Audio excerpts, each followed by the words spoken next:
Hello everyone, कैसे हैं आप सभी। मैं तो बहुत अच्छी हूँ। उम्मीद है आप सभी भी बहुत ही अच्छे होंगे।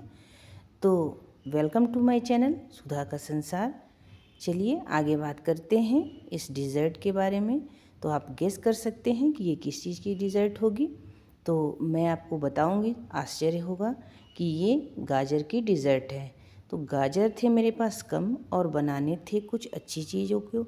तो बच्चों ने कहा कि गाजर का हलवा ही खाएंगे क्योंकि ठंड का मौसम आ गया है और गाजर के हलवे का तो सभी को ठंड में बहुत ज़्यादा इंतज़ार रहता है। तो मैंने सोचा कि गाजर का हलवा तो हम बहुत खाते हैं, क्यों ना कुछ नया बनाया जाए और कुछ अच्छा बनाया जाए जो कि गाजर के हलवे से भी ज़्यादा टेस्टी और बहुत ही अच्छी लगे। तो बस दिमाग लगाया और फिर इसके मैंने बना दिए गाजर का डिज़र्ट। और गाजर की ये रबड़ी है या गाजर डिलाइट समझ सकते हैं। तो ये मैंने बनाया और बहुत कम समय में बनाया है, बहुत कम सामान के साथ बनाया है। और कैसे बनाऊंगी इसकी रेसिपी की तरफ हम आगे बढ़ते हैं। तो ये है मेरे पास आधा से पौन केजी जैसा गाजर, जो कि बाज़ार से मैंने मंगाए थे। ज़्यादा ही गाजर, क्योंकि बच्चों का जिद था कि हम हलवा ही खाएंगे। मगर मेरे पास गाजर कम थे और हलवा बनाने के लिए पर्याप्त नहीं थे इतने, क्योंकि अभी इसे हम छील देंगे। छीलने के बाद ये और भी कम हो जाएंगे। तो ये आधा से पौन केजी जैसे ही गाजर थे और इतने कम गाजर का तो हलवा एकदम थोड़ा सा हो जाएगा। तो ये देखिए, छीलने के बाद ये और भी कम हो गए। तो मैंने पहले एक पानी से अच्छे से रगड़ के इसे शुरू में ही धुल लिया था और उसके बाद फिर से इसे छीलने के बाद फिर से अच्छे से 3 से 4 पानी से एक एक गाजर को पकड़ पकड़ के रगड़ के एकदम अच्छे से वॉश कर लेंगे। क्योंकि अगर ये इस समय अच्छे से आप मेहनत नहीं करेंगे तो बाद में आपके सारे मेहनत पे पानी फिर जाएगा। इसलिए इसी समय इसके पीछे अच्छे से मेहनत कर लें। तो देखिए, अब मैं आपको पास से दिखा रही हूँ कि ये जो इसके जड़ वाले पोर्शन होते हैं उसे मैं एकदम गड़ा गड़ा करके अपने जो पिलर है उससे छील देती हूँ। तो मिट्टी के साथ पूरा एकदम अच्छे से साफ़ हो जाता है। और जो बाद में धो लेती हूँ तो और भी अच्छे से साफ़ हो जाता है। इसके बाद मैंने इसे ग्रेटर में ग्रेट कर लिया है। बारीक वाले ग्रेटर से अगर आप ग्रेट करेंगे तो और भी अच्छा रहेगा। वैसे आप किसी भी ग्रेटर से कर दें, कोई बात नहीं, मगर बड़े वाले से करने से क्या है, बहुत बड़े बड़े दाने दिखते हैं। बस, तो ये मैंने कढ़ाई ले लिया है फूल घासा का और इसमें डाल दिया है 3 से 4 चम्मच जैसे घी। तो इसमें इससे ज़्यादा घी की ज़रूरत नहीं पड़ती है, यही इसकी ख़ास बात है। बस 3 से 4 चम्मच जैसे घी मैंने घर का ही लिया और घर का ही घी लें। बाहर के आर्टिफिशियल घी को तो बिल्कुल भी इस्तेमाल नहीं करना चाहिए इन सब चीज़ों में। उसके बाद इसे मैं एकदम लो फ्लेम पे भून रही हूँ। उधर गाजर चढ़े हुए हैं और ये है मेरे पास मिल्क पाउडर का ये घोला हुआ घोल है। क्योंकि पहले मेरे पास दूध है, मगर मिल्क पाउडर को अगर आप डाल देंगे तो बहुत जल्दी थिकनेस आ जाती है। तो हम बना रहे हैं गाजर की रबड़ी। तो ये मिल्क पाउडर थे मेरे पास 200 ग्राम जैसे, और 1 लीटर जैसे पानी में मैंने उसे घोल दिया। पहले ठंडे पानी में ही घोल दी। उसके बाद इसे इंडक्शन पर चढ़ा करके उसमें मैंने केसर के 10 से 15 धागे डाल दिए। उसके बाद इलायची भी 5 से 6 जैसे कूट करके बीज को डाल दिया और छिलके को बाहर ही कर दिया। उसके बाद इसे अच्छे से घोल लेंगे और दूध को थोड़ा सा एक उबाल आने तक चढ़ाए रखेंगे। अब ये जो है दूध गर्म हो रहा है और अब देखिए दूध हो चुका है गर्म, एक उबाल आ चुका है। कढ़ाई में से मैंने फ्राई गाजर को निकाल दिए और उसी कढ़ाई में फिर से मैंने डाल दिया दूध को। और दूध जो है अभी गर्म ही है, इसे डाल दूंगी। कढ़ाई भी नीचे से अभी बंद है, क्योंकि क्या है कि जो कढ़ाई है वो पतली तली का है, दूध नीचे से पकड़ लेंगे, इसीलिए मैं अभी इसमें चालू नहीं की हूँ फ्लेम को। अब इसमें एक और चीज़ डालेंगे।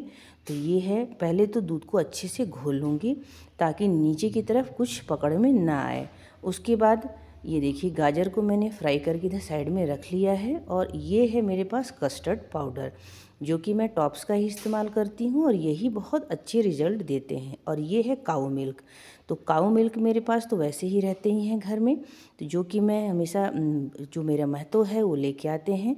तो बहुत ही अच्छा दूध रहता है। तो इस दूध में मैं कस्टर्ड पाउडर 2 चम्मच जैसा ही, करीब करीब हल्के 2 चम्मच ही मैंने इसमें डाल रखे हैं। और ठंडा दूध में ही पहले कस्टर्ड पाउडर को घोल लेना है, उसके बाद इसे भी इसमें डाल देना है। और अभी मैंने फ्लेम को ऑन कर रखा है। उसके बाद ये देखिए, ये है शक्कर, जो कि मैंने कम से कम इसमें 100 से 150 ग्राम जैसे शक्कर इसमें बस डाले हैं। ये एक मेरा एक अंदाज़ा है, जितना मेरे पास सारे सामान है उस हिसाब से।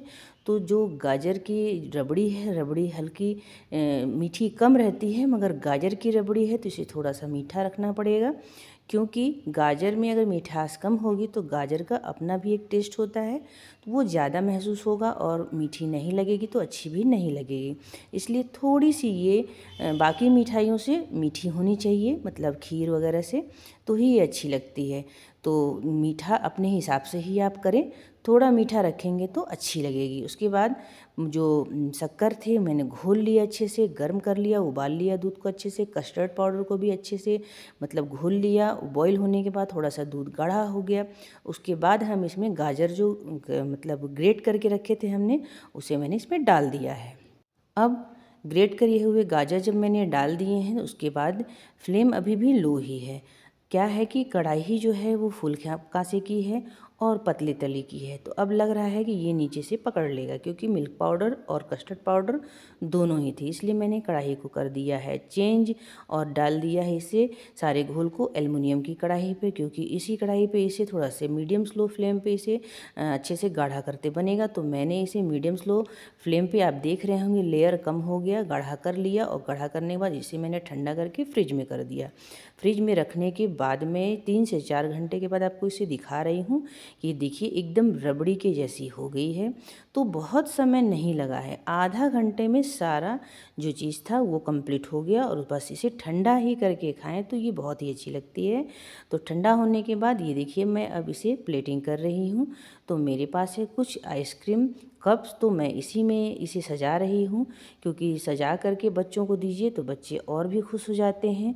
तो और से भी तो ये देखने में भी अच्छी लग रही थी, खाने में तो एकदम इतनी ज़बरदस्त बनी थी कि अगर एक बार आप इसे बनाएंगे और अपने घर के लोगों को खिलाएंगे, खाएंगे, तो गाजर के हलवा को हमेशा के लिए भूल जाएंगे। इतनी अच्छी लग रही थी ये, और कम समय में, कम खर्चे में और कम सामान में ही ये बन जाती है। इसकी सबसे खासियत यही है। आप कभी भी इसे जल्दबाजी में भी बना सकते हैं, मगर हाँ ठंडा ज़रूर करके ही खाएं।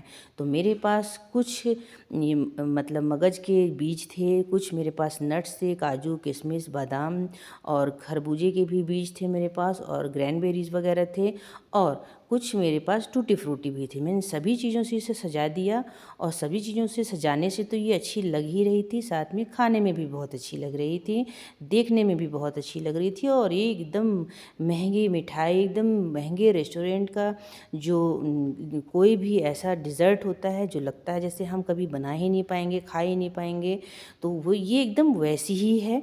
इसीलिए आप ज़रूर इसे इस स्टाइल में बनाएं और अपने लोगों को ज़रूर खिलाएं, बच्चों को खास करके बना के दें, एकदम खुश हो जाएंगे, एकदम फ़ैन हो जाएंगे आपके मेहमान भी। अगर आप अपने मेहमानों को इसे बना के खिलाएंगे तो वो ज़रूर आपका नाम लेंगे कि इतनी अच्छी डिज़र्ट जो है आपने उन्हें बना के खिलाया।